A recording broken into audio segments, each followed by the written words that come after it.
The rain hammered against the tall windows of the Castellano estate, each drop catching the amber glow of the chandelier before sliding into darkness. Elena Castellano stood frozen in the center of the grand study, her white silk dress clinging to her trembling frame, her dark hair falling loose around her shoulders. Across the room, her husband stood with his back to her, one hand braced against the marble fireplace, the other clenched into a fist so tight his knuckles had gone white. "Dante, please," she whispered, her voice barely audible over the storm. "You have to believe me. Nothing happened." Dante Castellano did not turn around. At 36, he ruled the city's underworld with an iron hand and a colder heart, a man who had buried enemies and built empires before most men his age had found their footing. But in this moment, the most powerful man in the city looked like he was holding himself together by sheer force of will. When he finally spoke, his voice was quiet, and somehow that quiet was more terrifying than any shout. "Marco saw you," he said. "In the garden. With Vincent." Elena's heart slammed against her ribs. "Vincent grabbed my arm. He was drunk. I pushed him away, that's what Marco saw, I swear it on my life." "Don't." Dante turned then, and the look in his dark eyes stopped the breath in her throat. There was no warmth left in them, none of the tenderness she had married him for 2 years ago. Only ice. "Don't swear on your life to me. You think I don't know what I look like to the world? A monster. A man who takes what he wants. And maybe you decided you wanted softer hands. Younger ones. Hands that don't have blood on them. That's not true." Tears streaked down her face. "I love you. I have only ever loved you." He crossed the room in 3 strides, and for one wild moment she thought he might strike her. Instead he stopped inches away, close enough that she could smell the whiskey and smoke on him, close enough to see the muscle jumping in his jaw. "There's a photograph," he said softly. "Marco brought it to me an hour ago. You. Vincent. His hands on you in the dark. And you're not pulling away, Elena. You're not pulling away. The photograph is a lie. Whoever took it cropped what they wanted you to see." She reached for him, her fingers brushing the lapel of his black suit. "Dante, look at me. Look at me and tell me you truly believe I would betray you." For one heartbeat, something flickered in his eyes. Doubt. A crack in the wall. And in that crack lived everything they had built, the quiet mornings, the way he held her like she was the only soft thing in a world made of knives, the future they had whispered about in the dark. Then the crack sealed shut. "I built everything I have on one rule," he said, stepping back, his voice flat and final. "Loyalty. The day a man lets one betrayal slide is the day he loses everything. I cannot make an exception. Not even for you. Especially not for you. Dante. You have 1 hour to pack." He turned away from her, back to the fire, his shoulders rigid as stone. "Take the car to the city. The driver will give you enough money to start over. Do not contact me. Do not use my name. As far as the world is concerned, Elena Castellano died tonight." The words landed like a physical blow. Elena swayed, gripping the back of a leather chair to keep herself upright. "You don't mean that." "I have never meant anything more." She stood there for a long moment, waiting for him to turn, to take it back, to be the man who had held her hand at her father's funeral and promised she would never be alone again. But he did not move. The fire crackled. The rain fell. And somewhere deep inside her, a door she had kept open for 2 years quietly closed. "Fine," she whispered, and her voice cracked on the word. "But know this, Dante Castellano. One day you will learn the truth. And when you do, you'll realize you threw away the only person who ever loved you for the man you are, not the empire you built." She wiped her tears with the back of her hand, lifting her chin even as her whole body shook. "I hope your loyalty keeps you warm at night. Because it's all you'll have left. She walked out of the study with her head held high, though every step felt like walking through fire. In the marble foyer, the head of household staff, an elderly woman named Rosa who had been with the family for decades, pressed a small bag into Elena's hands with tears in her own eyes. "I packed what I could, Signora," Rosa whispered. "Be safe. Be strong." Elena climbed into the black car waiting in the circular drive. As it pulled away, she looked back once at the great stone house glowing through the rain, at the silhouette in the study window that she knew was watching her go, and then she turned her face forward and did not look back again. What she did not know, what neither of them knew, was that the future was already growing inside her. And it would change everything. The city swallowed Elena whole. The driver, a gruff older man named Sal who had always been kind to her, dropped her at a modest hotel on the edge of the city and pressed an envelope of cash into her hands. "The boss said to give you this," he muttered, not meeting her eyes. "For what it's worth, Signora, I never believed it. The story they told him. I've watched you 2 years. You're no liar." He climbed back into the car before she could respond, and then she was alone. That first night, Elena did not sleep. She sat on the edge of the narrow bed counting the money, enough to live carefully for a few months, no more, and tried to understand how her entire life had collapsed in the span of a single hour. She thought about Vincent, Dante's cousin, the way he had always watched her with something hungry in his eyes. The way he had cornered her in the garden during the party, his hands grabbing, his breath sour with wine. She had pushed him away. She knew she had pushed him away. And someone had been waiting in the dark with a camera, timing the shot to tell exactly the lie they wanted to tell. Someone wanted her gone. The question was who, and why, but Elena was too exhausted, too broken, to chase that thread tonight. 3 weeks later, she was working at a small bakery in a quiet neighborhood, having lied about her name and her past. Her hands, once soft and manicured, now smelled of flour and cinnamon. She rented a tiny apartment above a laundromat, the kind of place she never imagined herself living. And one gray morning, kneeling on the cold bathroom floor after another wave of nausea, she finally understood why her body had felt so strange. She bought the test on her lunch break. Then she bought 2 more, because she could not believe the first. 3 pink lines stared back at her. Elena sank down against the bathtub, the tests clutched in her shaking hands, and she did not know whether to laugh or weep. She did both. A child. Dante's child. Conceived in the last tender days before everything shattered, before the photograph, before the storm. She pressed a hand flat against her stomach as though she could already feel the life there. Her first instinct was to run to a phone, to call the estate, to tell him. Surely a child would change everything. Surely he would believe her now, would take her back, would. She stopped herself, the cold reality settling over her like the rain that had soaked her on the night he cast her out. He had thrown her away over a single photograph.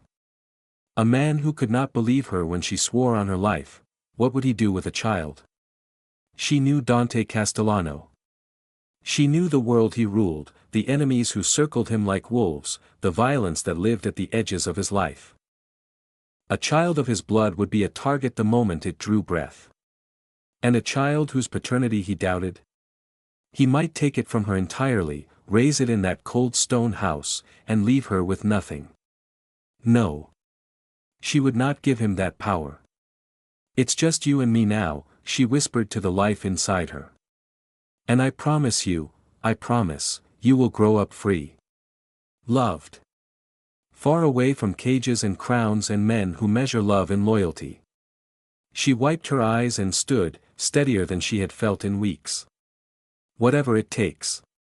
A month later, sitting in the cold examination room of a free clinic, the ultrasound technician moved the wand across Elena's belly and paused, smiling.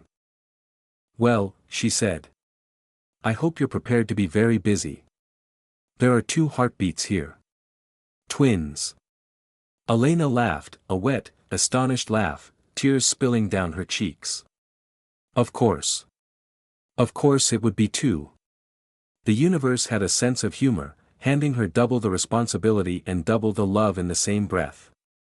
She left the clinic that day with a grainy photograph of two tiny shapes, and a new resolve hardening in her chest like steel. She would not raise her children in the city. It was too small, too connected, too close to the long reach of the Castellano name. So she packed her few belongings, took what remained of her money, and bought a bus ticket to a coastal town hundreds of miles away, a place where the air smelled of salt and the people minded their own business and no one had ever heard of Dante Castellano.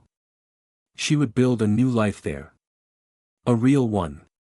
The kind of life she had always wanted, before a powerful man and his golden world had swallowed her whole. The town of Harbor's Rest was everything the city was not. The streets were narrow and quiet, lined with weathered cottages and shops that closed early. The sea stretched gray and endless beyond the harbor, and the fishing boats came and went with the tides. Elena rented a small two-bedroom house at the edge of town, its paint peeling and its garden overgrown, and she fell in love with it instantly because it was hers. No marble. No chandeliers. No guards at the gate. Just a home. She found work at a family-run restaurant on the waterfront, waiting tables until her belly grew too large to carry the trays. The owner, a warm, broad woman named Maria with a laugh that filled the whole room, took one look at the pregnant young woman with sad eyes and no family and folded her into her own without a second thought. "You'll work the register," Maria declared. "And you'll eat here, every shift, because that baby, those babies, need their mother fed." No arguments. Elena had not known kindness like this in years. The Castellano world had been full of beautiful things and beautiful people, but it had been cold beneath the gilding, every gift a transaction, every smile a calculation. Here, kindness came free and asked for nothing. The twins were born on a stormy night in early spring, the same kind of storm that had marked the night her old life ended, but this storm felt different. This one felt like a beginning. A boy and a girl, both with their father's dark hair and, as they grew, his deep brown eyes. Elena named them Leo and Sofia. She held them against her chest in the small hospital room and made them a silent promise, that they would never know fear, never know cages, never know what it was to be loved conditionally. The first years were hard in the way that honest things are hard. Money was tight. Sleep was scarce. There were nights when both babies cried until dawn and Elena cried with them out of pure exhaustion, sitting on the floor of the nursery she had painted pale blue with her own two hands. But there were mornings, too, Leo's first laugh, Sophia's first wobbling steps across the kitchen floor, the way they reached for each other in their shared crib as though they could not bear to be apart. Maria became family. So did her grown son, a quiet, gentle man named Tomas who ran the boats and fixed the restaurant's leaking roof and, gradually, found excuses to come by Elena's house. He never pushed. He simply showed up, to repair a broken step, to bring fresh fish for dinner, to teach Leo how to tie a fishing knot and to listen with grave attention as Sophia explained the elaborate kingdom she invented in the backyard. He was everything Dante was not, patient, unhurried, content to exist in someone's life without trying to own it.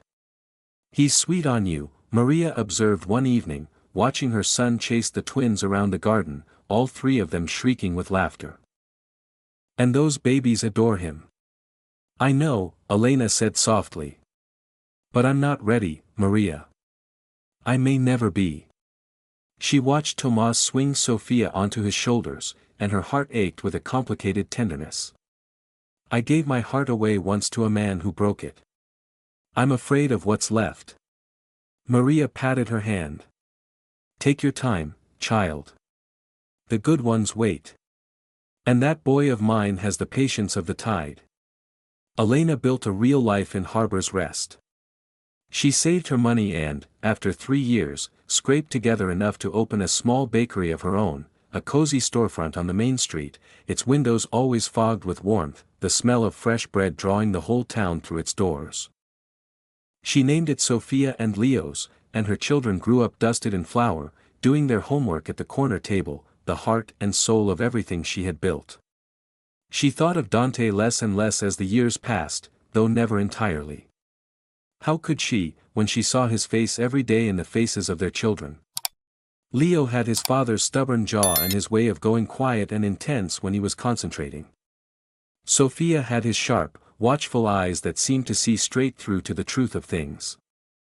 Sometimes, when they were sleeping, Elena would stand in their doorway and feel the old grief rise up in her throat, grief not for the man who had thrown her out, but for the man she had once believed him to be, and for the father her children would never know. "Mama," Sophia asked one night when she was nearly 5, her dark eyes solemn in the lamplight, "where is our papa?" Elena's hand stilled on the blanket she was tucking in. She had known this question would come. She had rehearsed 100 answers and discarded them all. "Your papa," she said carefully, sitting on the edge of the bed, "lived very far away. In a different kind of life. And sometimes, sweetheart, grown-ups make mistakes that they can't take back, and people who love each other have to live apart." "Did he know about us?" Leo asked from the next bed, his voice small. Elena's throat tightened.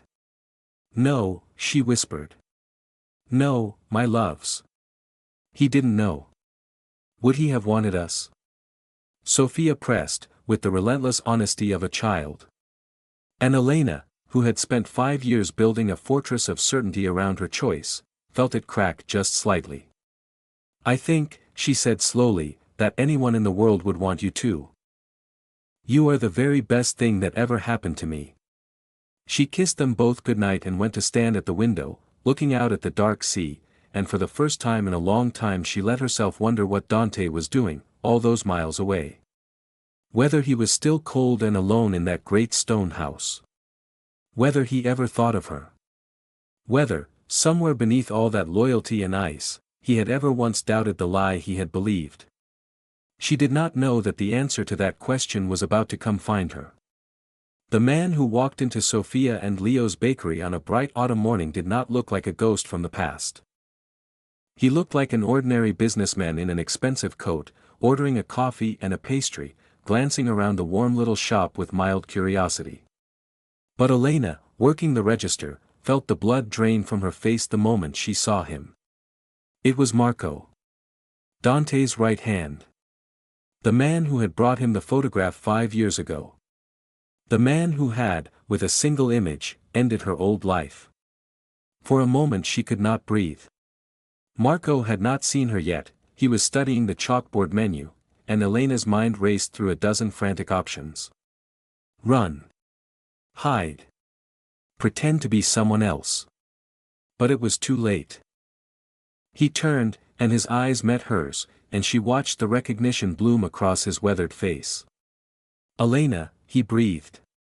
The coffee cup nearly slipped from his hand. "Madonna. It is you. Everyone thought you were dead," she finished quietly, gripping the edge of the counter. "That was the idea, wasn't it?" Marco set down his cup. He looked older than she remembered, grayer, and there was something heavy in his expression, something that looked, impossibly, like guilt. "I am here on business," he said slowly. "Buying out a shipping company on the coast. I never imagined, I had no idea you were." He stopped, his eyes drifting past her, and Elena's stomach dropped. Through the doorway to the back room, where they had been coloring at the little table, Leo and Sophia had appeared, drawn by the sound of voices. They stood side by side in the doorway, two dark-haired, dark-eyed children, watching the stranger with their father's exact expression of wary intensity. Marco went very, very still. Elena saw his gaze move from Leo's stubborn jaw to Sophia's sharp eyes, saw the arithmetic happening behind his face, saw the precise moment the truth landed on him like a falling stone. "How old are they?" he said. It was not a question. "Marco," Elena said, her voice low and urgent, coming around the counter. "Please. Whatever you think you know, leave it alone. Walk out of here and forget you ever saw me. I am begging you. For their sake. They're his." Marco's voice was hoarse. "They're Dante's. God in heaven, Elena, that's why you." He pressed a hand to his mouth, and when he spoke again his voice was thick with something she had never expected from one of Dante's men. "He's not well, Elena. The boss hasn't been right in years. He's harder than ever, colder, and there are nights," he stopped himself. "It doesn't matter. He has to know. He has the right to know his own blood." "He gave up that right," Elena said fiercely, stepping between Marco and her children, "the night he threw me out without listening. The night he believed a photograph over the woman who loved him. He chose his rule over me, Marco. He chose his empire. He does not get to walk into my children's lives now, Anne." "It was a setup," Marco said. The word stopped Elena cold. "What?" she whispered. Marco's face had gone gray. "The photograph. Vincent. All of it. He looked like a man confessing on his deathbed. It came out 2 years ago. Vincent wanted you gone, he wanted your husband distracted, weakened, so he could move against him. He paid a man to take that photograph at exactly the right angle. He cornered you in that garden on purpose, Elena. He engineered the whole thing." Marco's hands were shaking now. "And I delivered it to Dante. I believed it. I am the one who put that photograph in his hands. I have carried that for years." Elena felt the room tilt around her. 5 years. 5 years of believing that Dante had simply chosen not to trust her, when in truth he had been deceived, manipulated by his own treacherous cousin, fed a lie so perfectly crafted that even she might have believed it in his place. It did not excuse him. He had still refused to listen, still cast her out into the rain. But it cracked open the simple story she had told herself, and underneath it lay something far more painful and far more human. "What happened to Vincent?" she heard herself ask. "Dead." Marco said it flatly. When the truth came out, when Dante learned what his cousin had done, how he'd been played, how he'd thrown away the one good thing in his life over a lie, he tore the whole organization apart looking for you. He searched for 2 years, Elena. He never stopped. He thought you were dead, and it nearly destroyed him. Marco's voice dropped. "And now I find you alive. With his children. He has to know." Elena looked back at her babies, standing in the doorway, watching her with worried eyes, and she felt the careful walls of her quiet life beginning to crumble. "Mama?" Sophia said. "Who is this man?" Elena knelt and gathered her children to her, pressing a kiss to each dark head, breathing them in. And she knew, with a sinking, inevitable certainty, that the past she had run from for 5 years had finally caught up with her, and there would be no outrunning it this time. He came 3 days later. Elena had not slept since Marco's visit. She had begged him for time, and he had given it to her, a few days to prepare, to decide what to do, but they both knew that the moment Marco returned to the city, Dante would come. There was no version of this where he did not come. She was closing the bakery in the gray evening light, the twins already home with Maria, when the black car pulled up outside. It was exactly like the car that had carried her away from the estate 5 years ago, and the sight of it sent a chill straight through her bones. The door opened, and Dante Castellano stepped out into the salt air of Harbor's Rest. He had changed. The 5 years had carved themselves into him, there was gray now at his temples, deep lines around his eyes, a heaviness in the way he carried himself that had not been there before. But his eyes were the same. Dark, intense, and as they found her through the bakery window, they filled with something she had never once seen in all their years together, raw, naked grief, and a desperate, fragile hope. He came to the door. She unlocked it with shaking hands and stepped back to let him in, and for a long moment they simply stood there in the warm, bread-scented quiet, 2 people separated by 5 years and an ocean of pain. "Elena," he finally said, and her name broke in his mouth. "You're alive. You're really," he took a step toward her and then stopped himself, as though afraid she might vanish. "I searched everywhere. I was so certain you were dead. I had men in every city. I never stopped looking. Not for a single day. You should have looked harder 5 years ago, Elena said quietly. Before you threw me into the rain. He flinched as though she had struck him. I know. His voice was hollow. I know what I did. There is no excuse for it. Vincent lied, and I believed him, but the truth is I should have believed you. I held you in my arms and you swore to me, and I chose my pride over your word. I have hated myself for it every single day. He raked a hand through his graying hair. I have replayed that night 10,000 times. I would give everything I own, the whole empire, every brick of it, to take it back. It's too late for that, Dante. I know. He swallowed hard. I didn't come to ask you to forgive me. I have no right to your forgiveness. He paused, and when he spoke again his voice trembled. Marco told me there are children. The words hung in the air between them. Elena wrapped her arms around herself. Yes, she said simply. There was no point in denying it. Twins. A boy and a girl. They turned 5 last spring. Dante made a sound she had never heard from him before, a broken, wounded exhale, as though the breath had been knocked clean out of him. He reached out and gripped the back of a chair to steady himself, his head bowed. When he looked up, there were tears in the eyes of the most feared man in the city. I have children, he whispered. 2. And I missed 5 years. Their first words. Their first steps. Everything. His voice cracked completely. What are their names? Leo, Elena said softly. And Sophia. Leo and Sophia. He said the names as though they were sacred. Do they know about me? They know their papa lived far away. That grown-ups make mistakes. Elena's own eyes were wet now. I never told them you were a monster, Dante. I never poisoned them against you.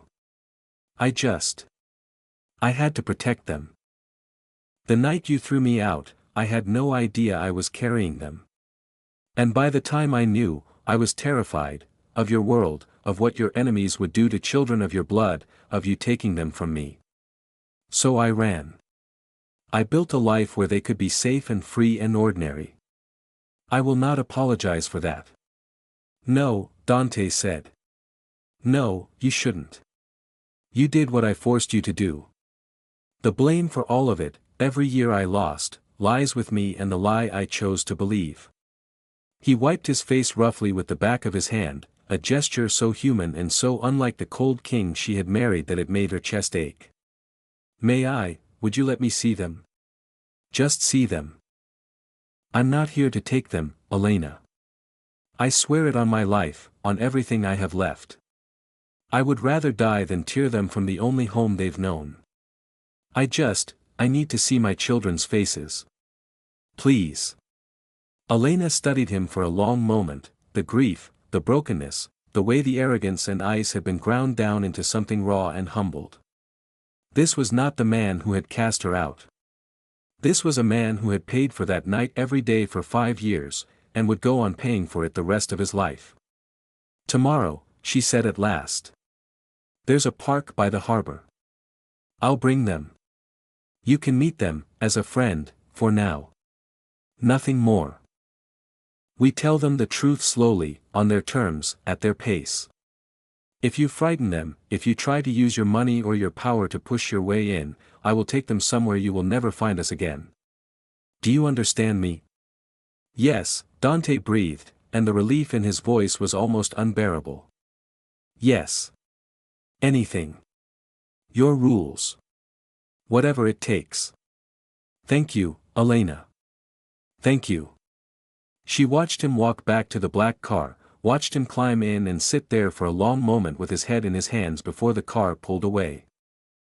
And Elena stood alone in her warm little bakery, the woman who had built a kingdom out of flour and salt and stubborn love, and she wondered whether she had just opened the door to healing, or to heartbreak all over again.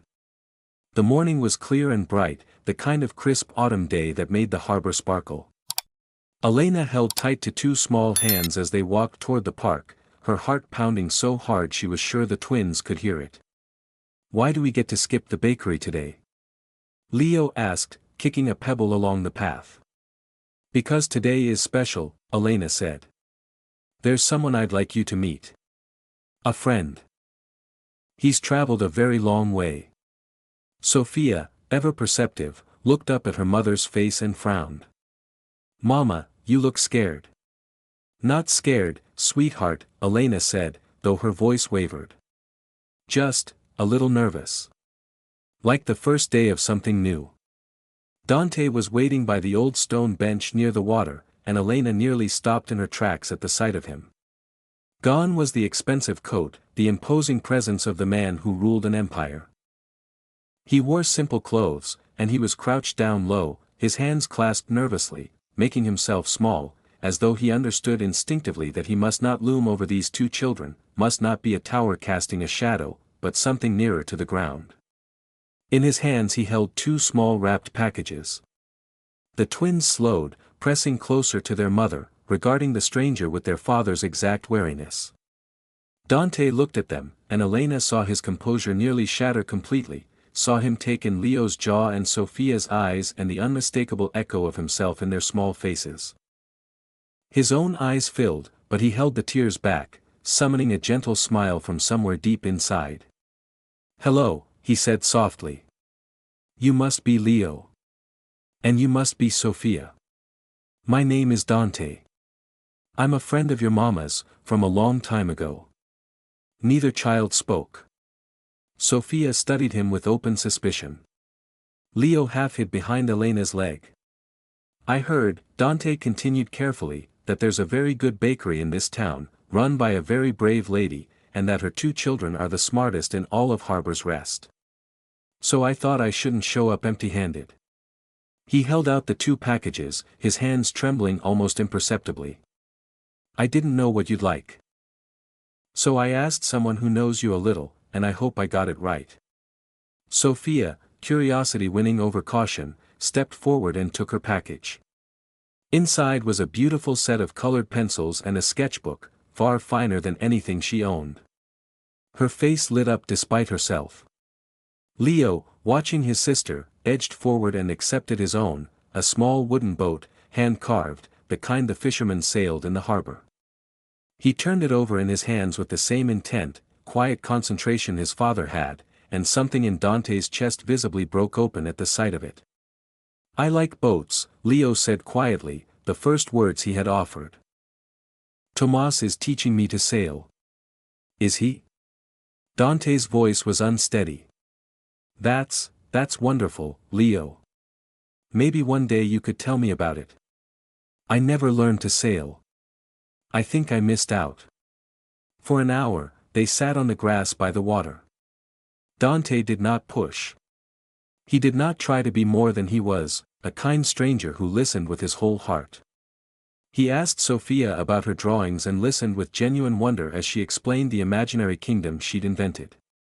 He let Leo show him how the little carved boat could float in the shallows, and he laughed, a rusty, unpracticed laugh, as though he had forgotten how, when the boat tipped over and soaked them both. Elena watched from the bench, her throat tight, hardly able to believe what she was seeing. This gentle, patient man bore almost no resemblance to the cold king who had thrown her into the rain. The years had broken something in him, yes, but they had also, it seemed, remade something. The arrogance had been burned away. What remained was a man who had lost everything that mattered and finally understood, far too late, what it had been worth. As the visit ended and the twins ran ahead to chase gulls along the shore, Dante turned to Elena, his eyes shining. "Thank you," he said hoarsely. "Whatever happens, whatever you decide about me, I will never be able to repay you for this hour. For not turning them against me. For raising them to be extraordinary." He watched his children laughing in the sunlight. "You did that. Alone. With nothing. While I sat in that cold house thinking my empire made me powerful." He shook his head. "You're the strongest person I have ever known, Elena. I see that now. I should have seen it then. Elena said nothing for a long moment. Then, quietly, we'll do this again. Slowly. On their terms. And someday, when they're ready, when I'm ready, we'll tell them the truth. She looked at him. But understand, Dante. This isn't a path back to what we had. That's gone. You can be their father. You cannot be my husband again. I know, he said. I'm not asking for that. I gave up the right to your heart 5 years ago. He looked at her with quiet, defeated honesty. I only want the chance to be a father who deserves them. That's more than I have any right to. It's enough. It's more than enough. And Elena, watching her children play in the golden light with the father they were only just beginning to know, felt something she had not allowed herself to feel in 5 long years, the faint, fragile beginning of peace. The months that followed were a careful, cautious dance. Dante did not return to the city for good. Instead, he handed the daily running of his empire to trusted men and began the slow, deliberate work of dismantling and legitimizing it, severing its bloodiest branches one by one. He bought a modest house on the far side of Harbor's Rest, nothing grand, and visited every few weeks, always announced, always asking permission, never assuming. He learned his children the way a man learns a new language, patiently and with constant mistakes. He learned that Sophia was fearless and stubborn and saw straight through any lie, that Leo was thoughtful and quiet and felt everything deeply. He learned to braid Sophia's hair, badly at first, and to bait a hook with Leo on Tomas's boat. And it was Tomas, gracious and unthreatened, who taught Dante how to be a father in this gentler world. The two men, who could not have been more different, finding an unlikely, respectful peace for the sake of the children they both loved. The truth came out gently, over many months, exactly as Elena had insisted. There was no single dramatic revelation, only a slow dawning, until one ordinary evening Sophia simply looked up from her drawing and said, "Dante is our papa, isn't he?" And Elena, her heart in her throat, said yes. And Sophia nodded, as though she had known all along, and went back to her drawing, and Leo crawled into Dante's lap without a word, and Dante held his son and wept, silently, over the small dark head, 5 years of grief pouring out of him at last. A year passed. Then another. Dante never again raised his voice in anger, never tried to control or command, never bought his way into anyone's heart. He simply showed up, again and again, and slowly the cold king became, against all odds, a good father.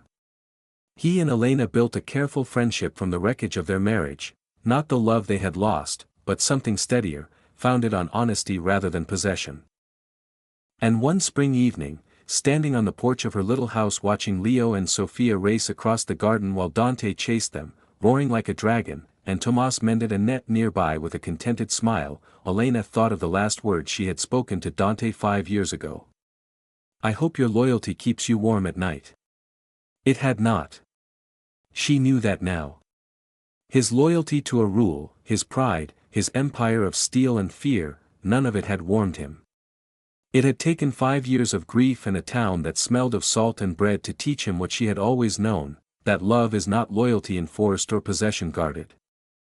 Love is the choice you make freely, every single day, to show up for the people who matter, asking nothing in return. "Mama!" Sophia called, breathless and laughing, her father swinging her up onto his shoulders. "Watch. I'm taller than Papa now." "I see you, baby," Elena called back, her eyes shining. "I see you." She had been thrown out into the rain with nothing, accused of a betrayal she never committed, exiled from a golden world by a man too proud to listen.